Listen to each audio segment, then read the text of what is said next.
Ay nako, buti na lang may nakita akong opportunity na yung 'pag kumita ka ng 15,000 a month, tas ang kikitain mo yan sa loob ng 40 years is nasa mga 7.2 million sa loob ng 40 years. So, buti na lang may nakita ako opportunity na pwede pala siyang kitain within 1 to 5 years. So, ibig sabihin, this opportunity will save the time. At buti na lang talaga nandito ako ngayon. No, kasi, dun mo talaga, pag ma-enjoy mo talaga yung life mo.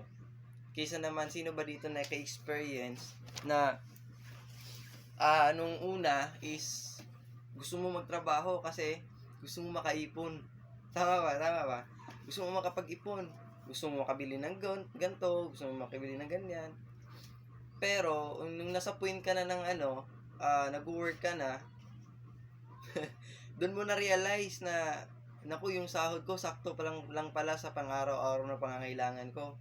Especially yung pamamasahe mo araw-araw, o kung may sasakyan ka, o may motor ka, sakto lang sa panggas. Tama? Tapos yung kain mo pa sa work mo.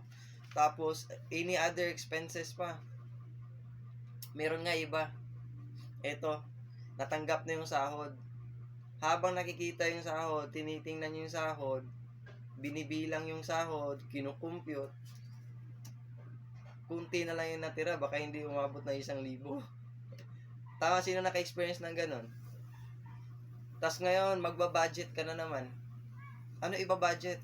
Magbabudget ka na naman for your next 15 days. Kasi, sa loob ng 15 days, alangan naman hindi ka mamamasahe. Alangan naman hindi ka kakain. Di ba? So, yun, may gimmick pa. May mga load pa. Di ba? So, maraming gastusin.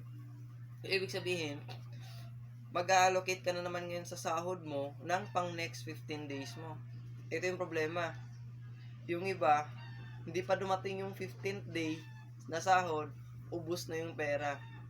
So, anong ginagawa? Nanghihiram, nangungutang para sa mga daily needs. Kasi wala pang 15 days, wala pang sahod. So, bottom line, na andun ka lang sa loob ng rat race na trabaho, tas utang, tas sahod, bayad utang, trabaho ulit. So, parang doon na umiikot yung mundo mo. So, I have a question. You have to ask yourself if okay ka lang ba sa situation na yan? Okay ka lang ba?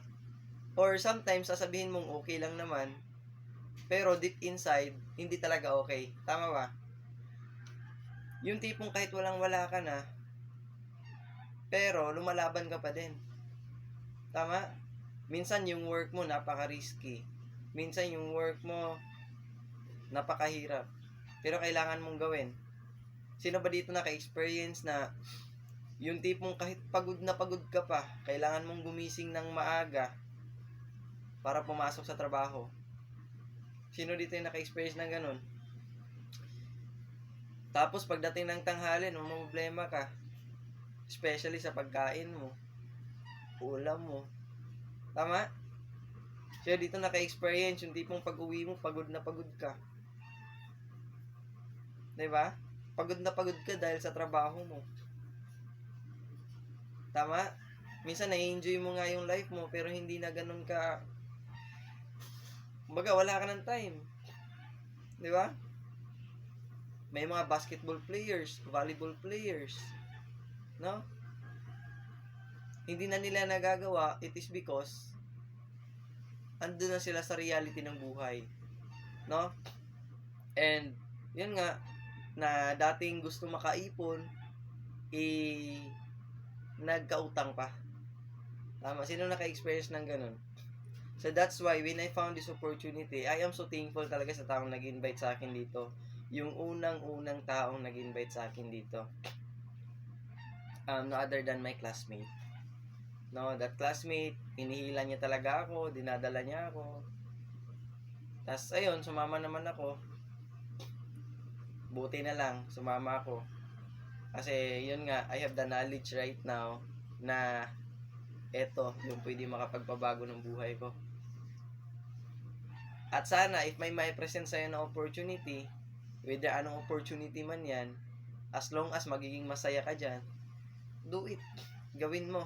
Because maybe, yan yung makapag-change ng life mo. Yung iba nga, nagba-vloggers. Yung iba, nagninegosyo. No? So, anything na gusto mong gawin, and nakikita mo in the future, ibig sabihin, yung vision, hindi yung eye vision yung mind, yung nakikita ng mind mo in the future, pag yan yung nakikita mo, gusto mo yung future na sa ginagawa mo dyan, I mean, gusto mo yung future ng ginagawa mo, do it. Minsan mahirap, minsan nakakapagod, minsan nakakawalang gana, pero kailangan mong gawin. Para saan? Para sumaya ka in the future. Para yung pagtatrabuhan mo ng 40 years, pwede mo lang magawa hindi sa loob ng 5 years or 10 years, no? Or maybe, kadalasan 5 years pa lang nakukuha na nila.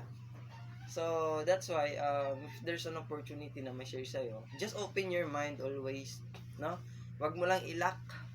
Kasi pag nilalak mo yan, wala nang ma-absorb. Para ngayong baso hindi empty yung cup mo, palaging puno yan.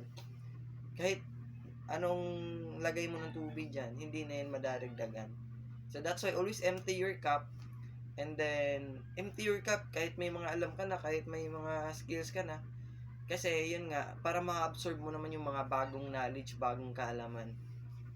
And maybe yan yung makatulong sa'yo to achieve your desired result in the future. Okay? Sana may natutunan ka.